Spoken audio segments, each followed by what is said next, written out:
บายดีเด้อพ่อใหญ่ใจบุญทุกท่านสบายดีเด้อ FC พังไทยพังลาวต่างประเทศสบายดีบัดสมุทุกคนเด้อสบายดีว่าสิเอาหมดนี้คือกันเขาเว้าหมดนี้กันแม่นบ้านนี้มันบ้านนั่งเดียวแม่นบ่แม่นแต่หลังเดียวหลังนี้และครั้งแรกนี่แถวบ้า เขา นนี้ มา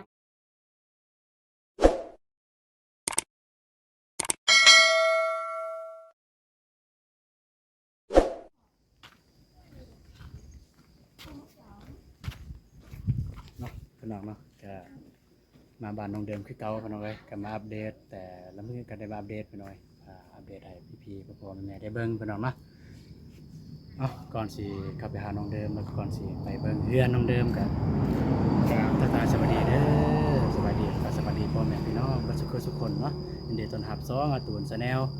มื้อนี้บ่าวตูนก็มากับทีมงานคือเก่าเนาะมาทั้งเบิดทั้งมวล5คนพี่น้องเอ้ยคือเก่ามีเบาเจ็บเบาน้องเบาลีเบายาวมาคือเก่าพี่น้องเอ้ยก็สิพาพี่พาน้องไปเบิ่งเรือนน้องเดิม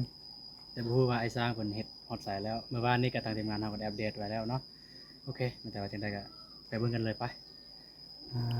ตายก่อนว่าเจ็บสบายดีโดยสบายดีโดยเข้าใจได้หลายว่าเจ็บเลยเนาะก็เบาเจ็บให้เบาเจ็บจับกล้องเมื่อกี้นี่พี่น้องเนาะก็สิไปเบิ่งเห็นน้องเดิมอยู่พุ่นเนาะ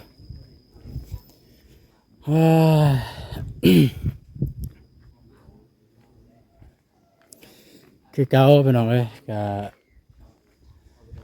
มาเบิ่งมายามเห็นน้องเดิมให้สร้างเพิ่นเฮ็ดมื้อนี้ฮอดไซแล้วก็เนาะก็ยังแต่เพราะว่าเพิ่นก็ค่อยเฮ็ดค่อยไปเพราะว่าเฮ็ดเพิ่นก็เฮ็ดอันเพราะว่าไม้เซรานี่มันบ่คือไม้แท้แบบนี้เนาะ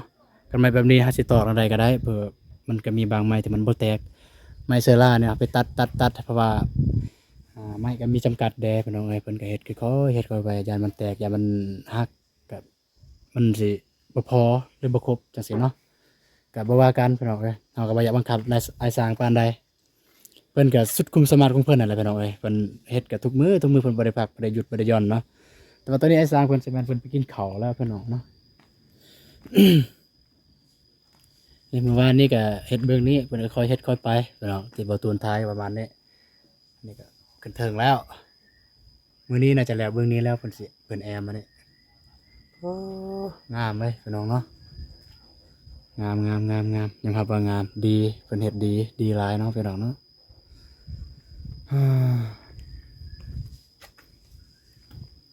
คิดว่าเฮือนน้องเดิมนี่คิดว่า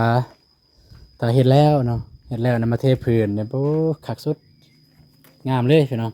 กันเทพื้นนี่งามเลยเทซ้ำกันตีนเสาเบิ่งนี่ก็ประมาณซ้ำนี้พี่น้องเนาะประมาณซ้ำนี้ประมาณซ้ำนี้แหละความหน้าเนาะ คักเทเสาเรียบร้อยถ้ามีงบตีเพดานแห้งคักเลยเฮือนเนี่ยแบบงามสุดเลยคิดว่างามสุดเลยงามสุดอยู่ในบ้านนี่เลยบ่มีไฟทันเลยอยู่ในบ้านเนี่ยงามสุดเลยนี่กันตีเพดานในด้านนอกเนี่ยบ่ตีก็ได้ด้านนอกแต่ว่าคันมีเงินแท้ๆมีงบแท้ๆเนี่ยความคิดของเบาตูนเนี่ยเบาตูนอยากได้มีเฮือนแบบตีนอกตีในเลยแล้วก็ทางในหันก็ อยู่ในเนี่ยบ่แม่นว่าตีเพดานเกิน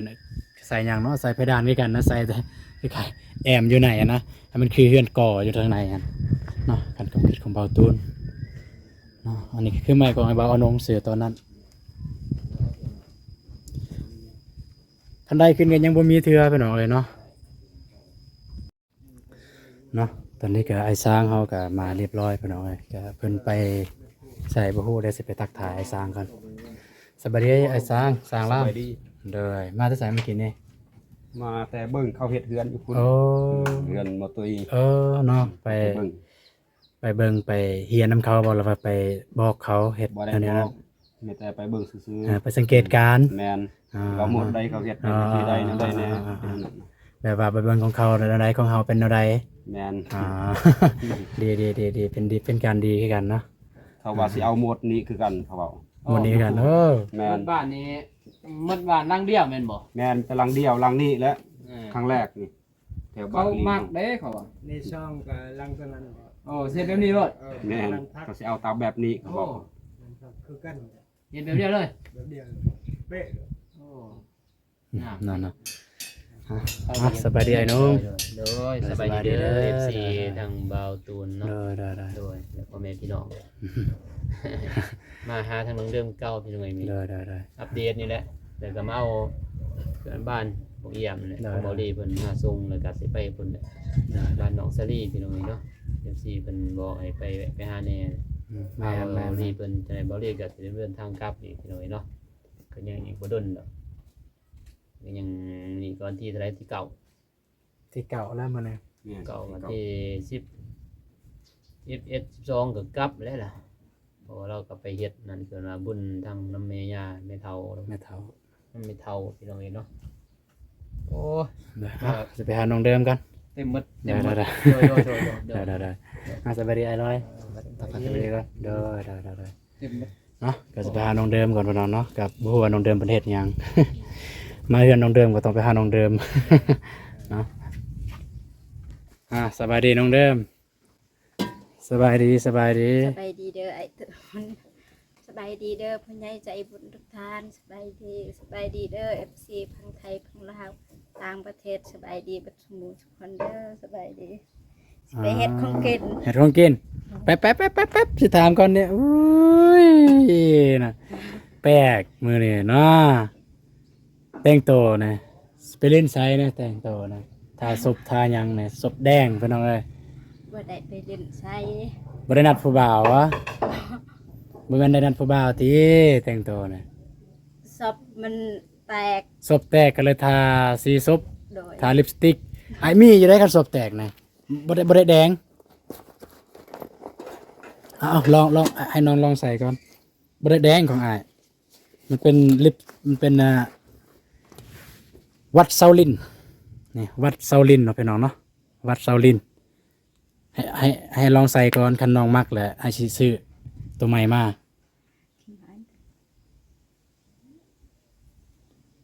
ใส่รอดบ่แตกบนใดก็ใส่บนนั้นวัดเซาลินคันน้องมักเลยให้สิซื้อตัวใหม่มาเนี่ยของอ้ายก็ใส่คือกันศพแตกอ้ายก็ใส่โอเคน้องวันน้องสิเฮ็ดกินบ่ โดย สั่นกับไปอ้ายสิไปเบิ่งน้องเฮ็ดกินเลยไปเบิ่งน้องเดิมเฮ็ดกินให้อ้ายสร้างพี่น้องเนาะ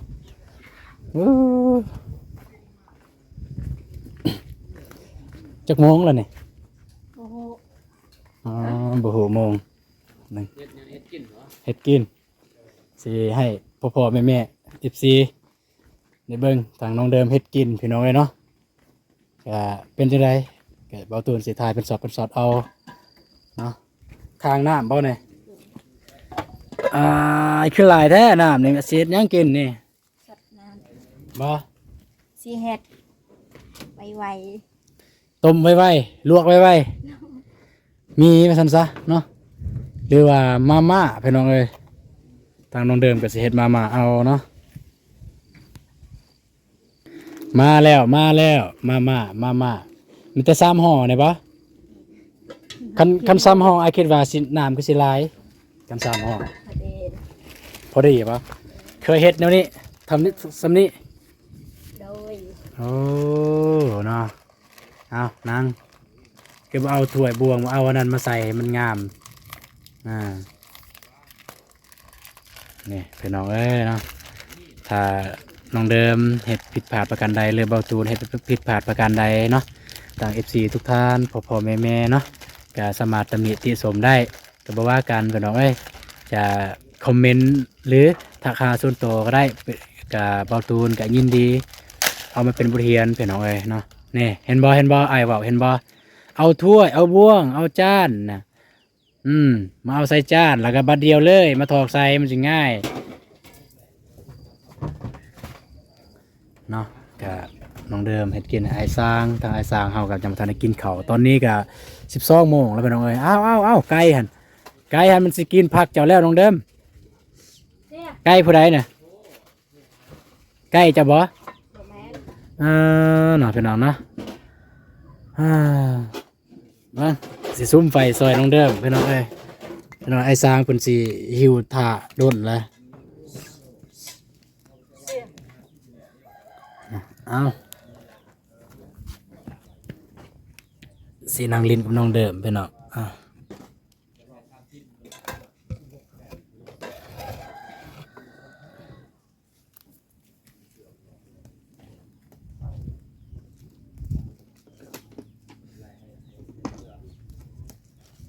ซอยน้องเดิมมาตบเมียพี่น้องเนาะพี่น้องเอ้ย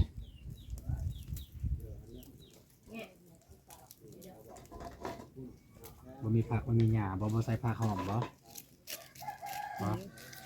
มีแต่ใส่ทีหลัง พลัง ใส่ทีหลัง ใส่ทีหลัง โดย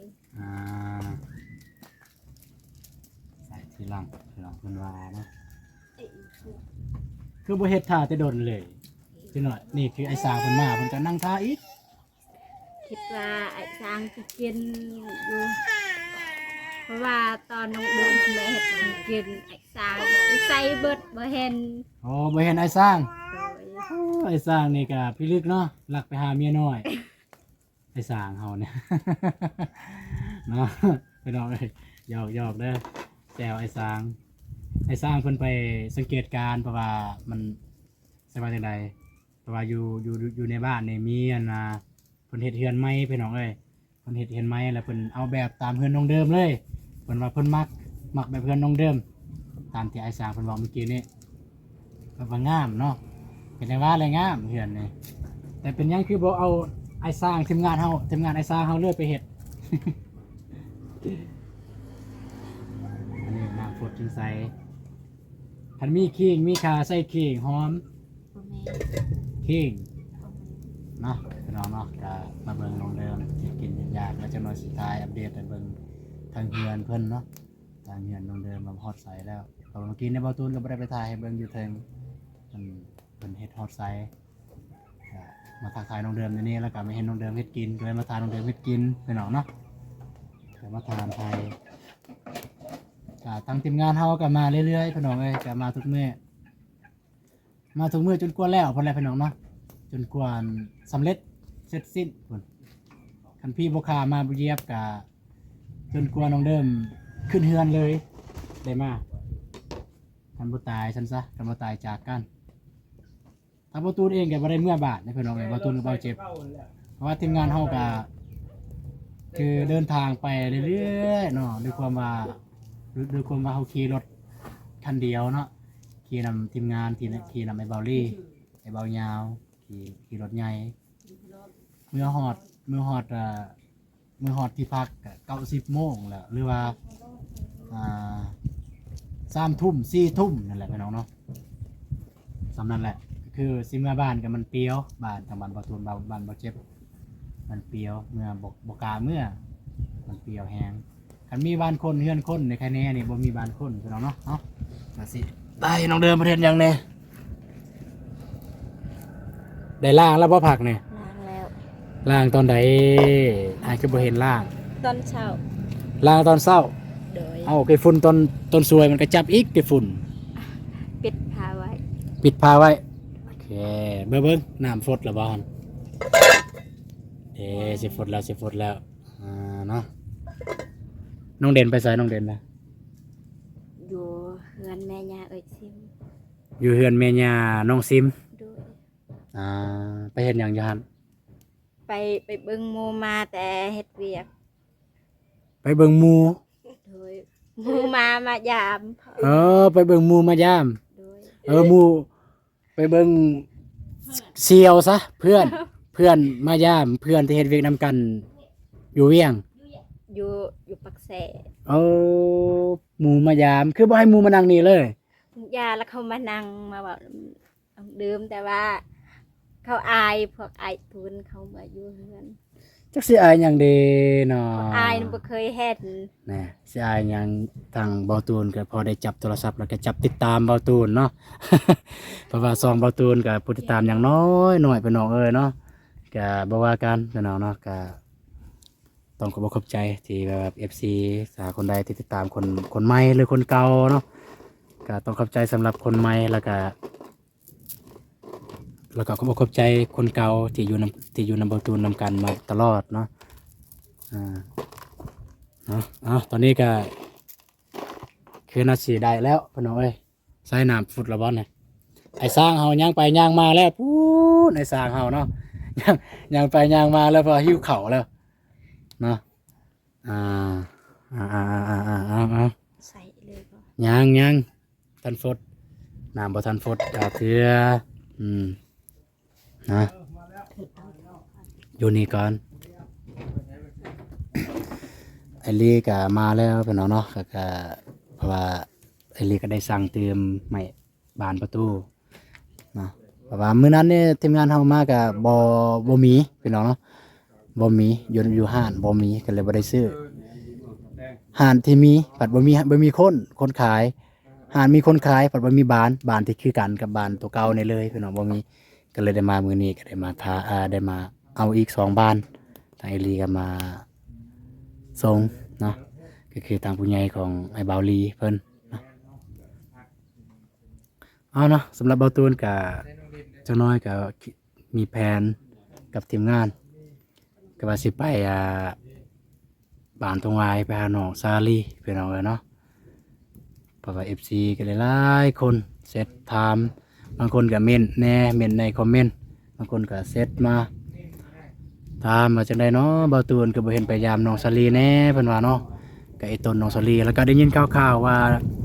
แม่ของน้องซาลีมาแล้วแต่นครหลวงแต่ยังบ่ฮู้รายละเอียดว่าแม่น้องซาลีจะมาอยู่เลยหรือมายาม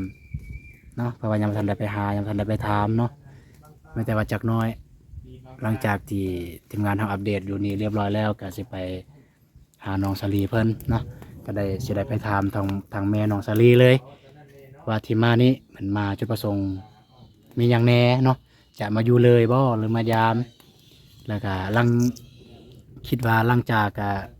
ที่แบบแม่มาอยู่นี่แล้วก็น้องซาลีสิเป็นแนวใดการทำการเรียนเป็นแนวใดเนาะให้ออกเรียนบ่หรือว่าเป็นแนวใดก็สิไปถามรายละเอียดอยู่พูนเลยเนาะพี่น้องเนาะฟดละบ่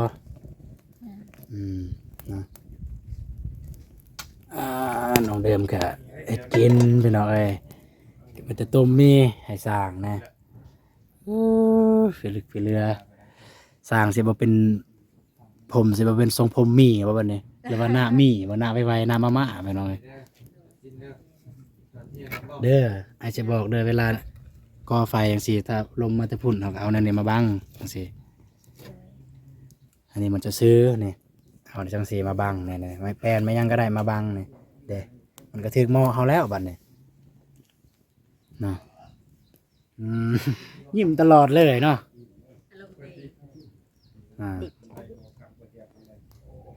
เมื่อวานนี่คือว่าเห็นโศกเศร้าๆอยู่นำคลิปเบาเจ็บเมื่อวานเมื่อซืนนั่นแหละว่า ไอ้เจ็บบ่งะ ไอ้เจ็บบ่เงาะจะไปงอนเบาเจ็บอะไรเห็นเบาเจ็บหยอกผู้สาวว่าแล้ววันอะไร เห็นมันยอกผู้สาว พี่น้องเอ้ยแซวกันพี่น้องเนาะก็อย่าซื้ออย่าซากันพี่น้องเอ้ยทำงานเฮาก็มักหยอกมักแซวน้องเดิมน้องเจ็บถ้าเบาเจ็บแต่ว่าเสียว่าเรื่องความรักมันขึ้นกับคน2คนพี่น้องเฮาก็ไม่แต่หยอกนั่นแหละสุดท้ายตาสุดเป็นจังไดมันขึ้นกับ2คนอันนี้เบาตูนยังบ่ฮู้ว่าทีมงานเฮานี่แหละที่เฮาเว้ากันแบบเฮาหยอกแต่ละมือแต่ละเทื่อนี่แต่เฮาบ่ฮู้ว่าใจเบาเจ็บมันเป็นแนวใดเนาะเพราะบ่เคยถามว่าคิดแนวใดแท้แบบเป็นคอนเทนต์แล้วว่าแนวใดบ่เคยถามเนาะแต่บ่เคยถามอยู่นํกันก็บ่เคยถามเรื่องส่วนตัวพี่น้องกันเนาะก็บ่ว่ากันสิพดแล้วพี่น้องสิพดแล้วเนาะนี่สิพดแล้วพี่น้องแต่ว่าเบาตูนก็สิบ่กวนเนาะก็แต่ว่าสิย่างถ่ายออมหอบเอื้อนน้องเดิมหน่อยนึงแล้วก็สิจบคลิปเลยพี่น้องขอบใจหลายๆเด้อน้องเด้อขอบใจเด้อโดยขอบใจที่ออกมาตอนหับพวกอ้าย โดยเอาอ้ายไปก่อนไปถ่ายนี่ก่อนจักหน่อยก็ฟ้าพวกอ้ายก็สิไปบ้านทุ่งวายต่อเนาะก็คือเก่าพี่น้องเอ้ยนี่คือด้านหลังเนียบกิ๊บก็สิคือทีมงานเฮาก็สิมาถ่ายเรื่อยๆก็ยาน FC สิเบื่อพี่น้องเนาะ ก็บ่ได้แตกต่างหยังหลายพี่น้องเอ้ยจากวานนี้เนาะก็คือบ่ตูนได้ถ่ายคร่าวๆเมื่อกี้นี้ทางด้านล่างกับด้านข้างพี่น้องเนาะก็บ่ได้แตกต่างหยังหลายก็สิบ่ได้ขึ้นถึงพี่น้องเอ้ยเนาะเพราะว่าเมื่อวานนี้ก็บ่ตูนได้ถ่ายแล้วก็ทางนั้นก็บ่ได้แตกต่างหยังหลายก็แต่ทางหน้านี้ไอ้สร้างเพิ่นได้เฮ็ดแล้วนี่ในทางหน้านี้นี่เนาะก็คือบอนระเบียงบอนนอกศาลพี่น้องเนาะมันเป็นระเบียงคือนอกศาลจังซี่ไอ้สร้างเพิ่นเฮ็ดแล้วเนี่ยก็มีแต่ยังแอม ตอนนี้แต่แอมเรือแต่แอมสำหรับคันใดเนี่ยมันก็ ได้ยินข่าวๆว่ามีงบนำเบาเจ็บแล้วไปน้องเอ้ยเนาะก็มีงบนำเบาเจ็บแต่ว่าบ่แน่ใจแล้วก็บ่ฮู้รายละเอียดว่ามันมีแท้หรือบ่แต่ว่าได้ยินข่าวๆแล้วเบาเจ็บว่ามีเนาะแต่ก็ต้องได้ท่าเบิ่งรายละเอียดนำซองของเบาเจ็บเด้อพี่น้องเด้อเนาะเอาคือเก่าพี่น้องเอ้ยก็สิพาน้องกับพ่อลูกทุกมื้อพี่น้องเอ้ยก็ใหญ่แล้วจนแก่แล้วพี่น้องเอ้ยเนาะ ปูพี่น้องเอ้ยเท่ากับโปโลเฮาโอเคทุกคนสำหรับคลิปนี้ก็บ่ตูดสิจบคลิปอยู่บนนี้เลยเด้อเนาะแต่ว่าเจอกันในคลิปต่อไปอยู่บ้านทุ่งวายพี่น้องเอ้ยเนาะสำหรับคลิปนี้ขอกล่าวคำว่าสบายดีเด้อเนาะเอ้าเจอกันในคลิปต่อไปเนาะพี่น้องเนาะเอ้าบ๊ายบายเท่ากับโปโลบ๊ายบายเด้อเนาะ